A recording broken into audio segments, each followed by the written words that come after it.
রাতের অন্ধকারে একটি ডেলিভারি সংস্থার অফিসে ঢুকে দেওয়াল ভেঙে চুরি করে পালানোর চেষ্টা। সোমবার গভীর রাতে ঘটনাকে কেন্দ্র করে ব্যাপক চাঞ্চল্যের সৃষ্টি হয় মুর্শিদাবাদের ফারাক্কা থানার আলীনগর এলাকায়। চুরি করার সময় হাতেনাতে পাকড়াও দুই চোর।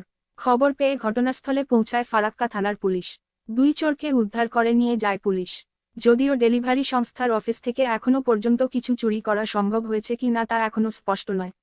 পুরো ঘটনার তদন্ত করে দেখছে ফারাক্কা থানার পুলিশ। এদিকে ডেলিভারি সংস্থার অফিসে এভাবে চুরি করার চেষ্টার ঘটনায় এলাকা জুড়ে হইচই সৃষ্টি হয়।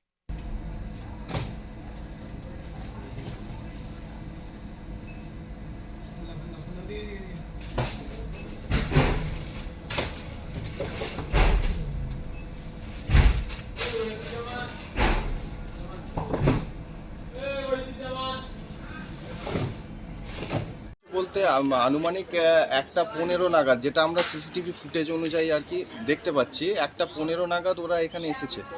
ওরা কজন ছিল ওদেরকে এখন ঠিক বলা যাচ্ছে না, হয়তো আরও দুজনকে আমরা ধরে ফেলেছিলাম অলরেডি, যেহেতু আমাদের সিকিউরিটি যে টিম আছে ওনারাই আমাদেরকে ইন্ডিকেট করেন রাত্রেবেলায় যে তোমাদের ভেতরে হাবের ভেতরে আর কি চোর ঢুকেছে।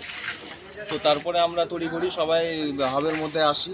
লোকাল তারা সামনে একটা দেওয়াল আছে, ওই দেওয়াল ভেঙে আর কি ফুটো করে একটা হোল করে ওর মধ্যে দিয়ে আর কি এন্ট্রি করে হাবের মধ্যে। পেছনে একটা দড়ি লাগানো আছে, তো সেটা দিয়েও এসছে কিনা সেটা আমি বলতে পারছি না, কিন্তু হয়তো বেরোবার জন্য হয়তো সেটা প্ল্যান করছিল কিছু, যে সেটা দিয়ে আমরা পালিয়ে যাব, এরকম ব্যাপার ছিল আর কি।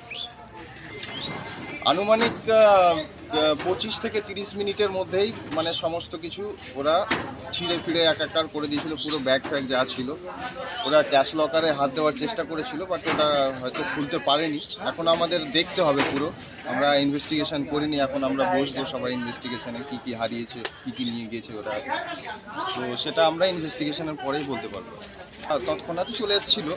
তারপরে এখন যেটা আমরা বলেছিলাম, ওনারা বললো যে ফার্স্ট এড করাও তোমরা, ফার্স্ট এড করার পরে আমরা আবার আসবো। বাকি যারা আছে আর কি নিযুক্ত আছে ওদের নাম বলানো হয়েছিল, তো চলছে। তো ওই তদন্তের জন্য ওরা বেরিয়েছিলেন গাড়ি নিয়ে, ওনারা আসছেন, ফোন করা হয়েছিল, আসছে।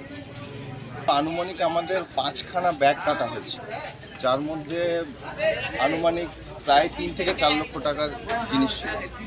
তো সেটা আমরা ইনভেস্টিগেশন করেই বলতে পারবো যে আনুমানিক, এখন তো মানে আমি বলতে পারছি না, ইনভেস্টিগেশনটা কমপ্লিট হবে তাহলে আমরা বলতে পারবো যে কত টাকার আর কি জিনিস চুরি হয়েছে।